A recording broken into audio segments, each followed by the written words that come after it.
I'd like to open the special meeting of the Jamestown Bar Association Memorial Committee to honor and celebrate the life of Walter M. Donovan. Walter M. Donovan, 78, of Lehigh Acres, Florida, formerly of Jamestown, passed away Tuesday, September 4th, 2019, at Gulf Coast Medical Center in Fort Myers, Florida. He was born July 2nd, 1941, in Staten Island, New York, the son of the late Walter and Alice Donovan. While living in Jamestown, Walter was an attorney for the Trust Department of Chase Bank, partner in the firm of Spoto, Donovan, and Slater, and later had his own practice. After moving to Fort Myers, Florida area, Walter continued his career in land title insurance. He is survived by his wife, Sandra, daughters Jennifer Donovan of Hilton, New York, and Aaron Donovan of Oregon, and a son, Matthew, of Trumansburg, New York. He also had and was survived by 3 grandchildren. At this time, I'd like to pause and see if anyone in the membership would like to have a reflection on Walter, and I know some have approached me to do so. And if you would come forward just so, again, so we can capture this on the film for the family. Richard?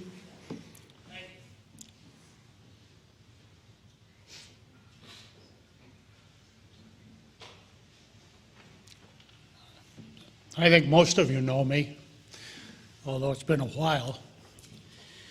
And I guess I knew Walter as well as anybody while he was here, about 15 years in the city of Jamestown.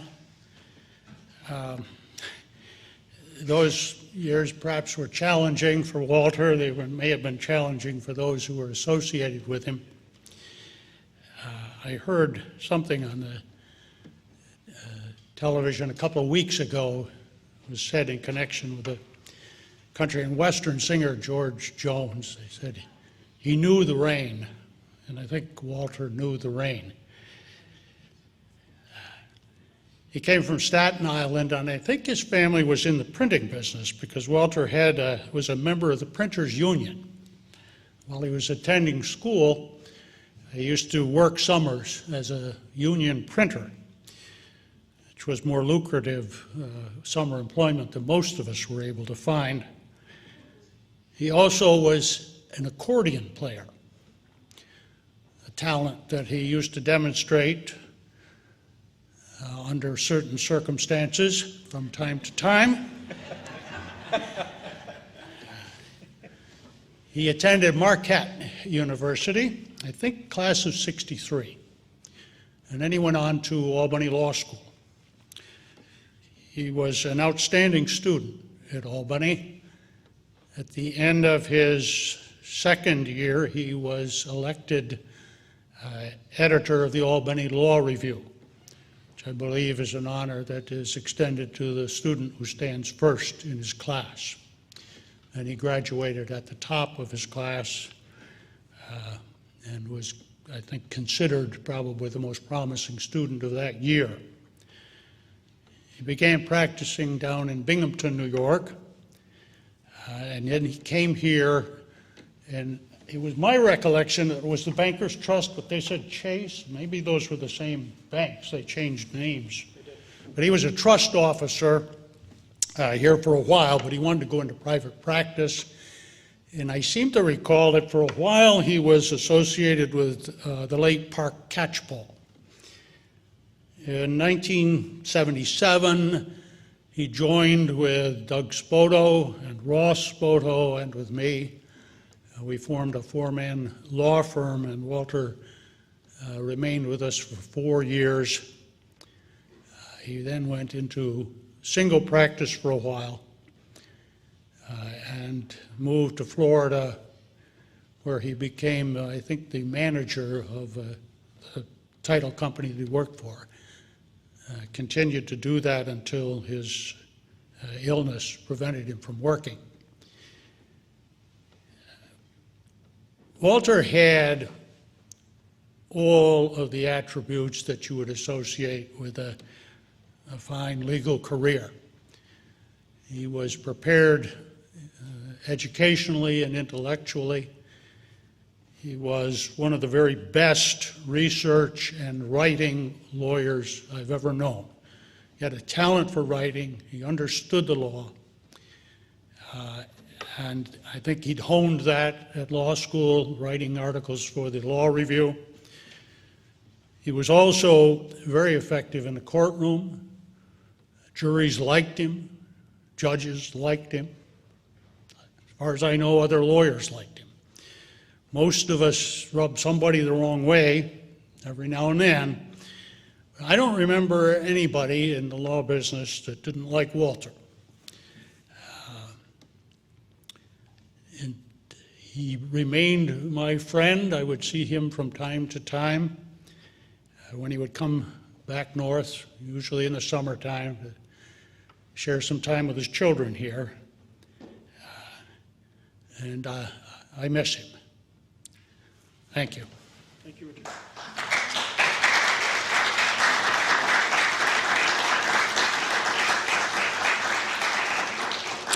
Anybody else would like to share a reflection? Dale? My name is Dale Robbins. I had a lot of experiences with Walt, particularly in the later part of his career in Jamestown.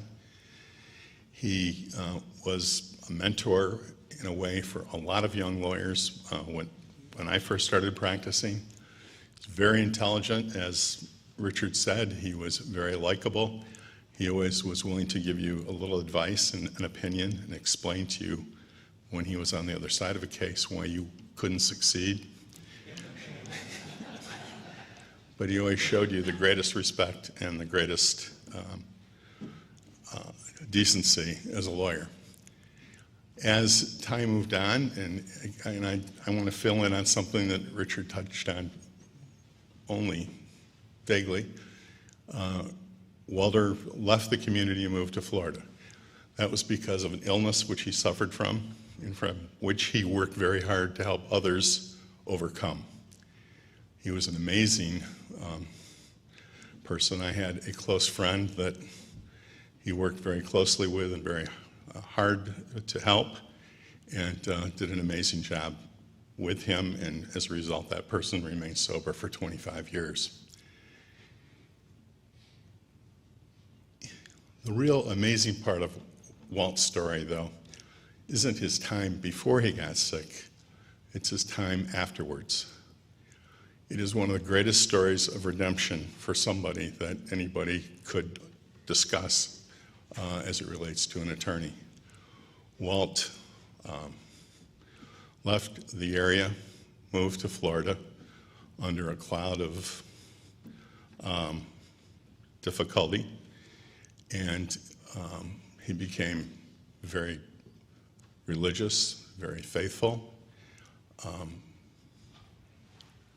and in the process of all of that, he found his way. He became employed in Florida as a trust officer, an assistant trust officer. He worked his way up to a trust officer in a couple of banks. From there, he went on to work at a title company. He spent most of 10 years, I think, dealing with title in the Everglades, which apparently was really bizarre. He'd call and I'd talk with him once in a while about it. Made the title problems that we have here look just kind of simple, you know.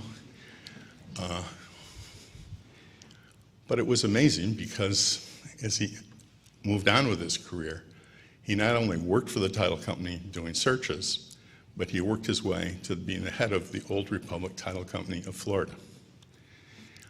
And considering what he had been through and the difficulties he had experienced earlier in his career in Jamestown, New York, he made a lot of himself. Stayed active playing softball, stayed active in his community. Sandra was an incredible support to him, and they not only loved each other, but supported each other beyond the normal. every year when he would come back here to see Richard and be with his children or whatever, he always stopped and saw me. I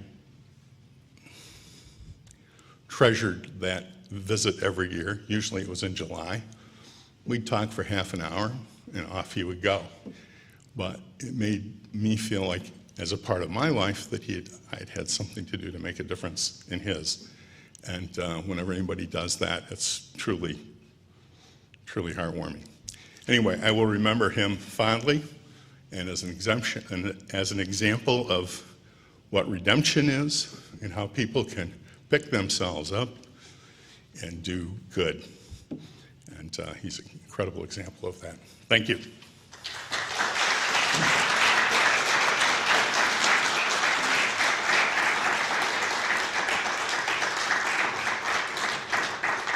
Thank you, Dale. Thank you, Richard. Anybody else would like to share a moment or reflection on Walter? Marty? I'm Marty Idzik. These guys are tough acts to follow, so I'm not going to try, but certainly what each of you stated is certainly what my recollection of Walter is. I moved here in 1979, and Walter was one of the favored attorneys in our office. He, Sherry Cadwell and Greg Peterson, Walter used to drop by quite a bit.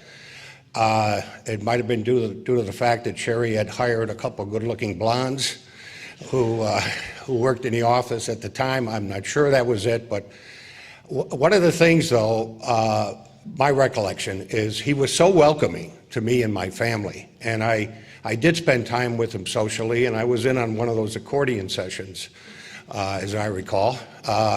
I took the accordion at one time, but I dropped it. So, and he was such a fine guy, and I thought, especially with the staff members in our office, I know they loved him. They were happy when he came in. He was all smiles. They were all smiles. He really was a wonderful person to everybody he encountered. He always had a smile on his face, and you had a smile when you saw him. You were happy to see him. And also, when he would come back to Jamestown to visit, he would also drop in the office of Phillips Lytle to say hello to all of us. And his former secretary, Joan Richards, came to work at Phillips Lytle.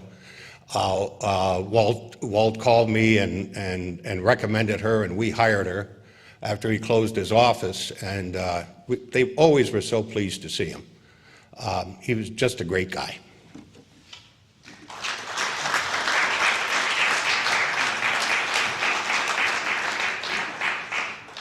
Good morning. I'm John Plum, and I just have one true story, but somewhat funny story. We were adversaries in a great big case in city court. I think Judge Tubi Scarpino, around 79 or 80. How we ended up in court, I don't know, but I think we both had stubborn clients. Nobody wanted to give.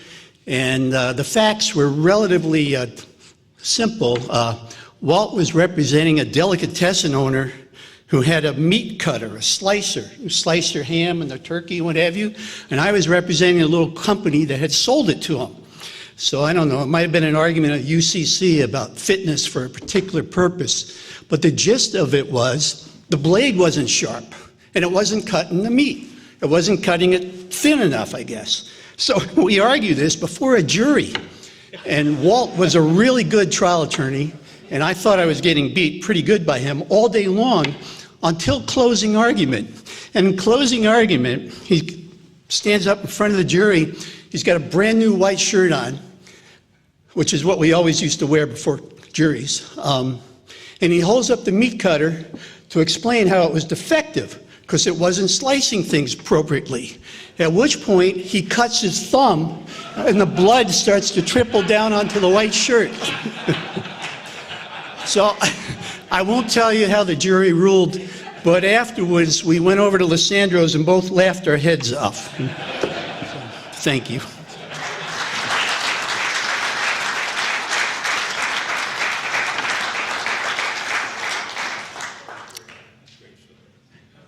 Unless there is a better story. With that, we'll stand adjourned on the Memorial Committee on the celebration of the life of Walter M. Donovan. And we will send copies of the transcript that Jerry will prepare for us to the family members.